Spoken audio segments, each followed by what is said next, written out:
எனக்கு ஒரு தோசை. பாஸ்தா. அவங்களுக்கு பாஸ்தா பண்ணுவாங்க. எனக்கு என்ன வேணுமோ அதை சாப்பிடறதுக்கு உரிமை இல்லையா? உனக்கு நான் பாஸ்தா வாங்கி தரணும்னு ஆசைப்படுறேன். உனக்கு வேணும்னா அதை சாப்பிட்டு அப்புறம் தோசை சாப்பிட்டுக்கோ.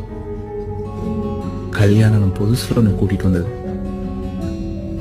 கையில வெறும் 1000 ரூபாவோட. அப்ப நீ பாஸ்தா ஆர்டர் பண்ணணும்னு நினைச்ச.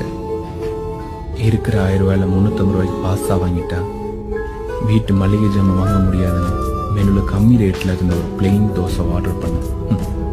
என்னால மறக்க முடியாத சம்பவம் அது.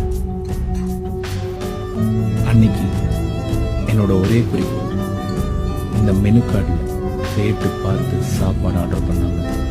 உனக்கு பிடிச்சது எதுவா இருந்தாலும் என்னால் அது வாங்கி தர முடியும்னு தைரியமா சொல்ற நிலைமைக்கு வரணும்னா எனக்காக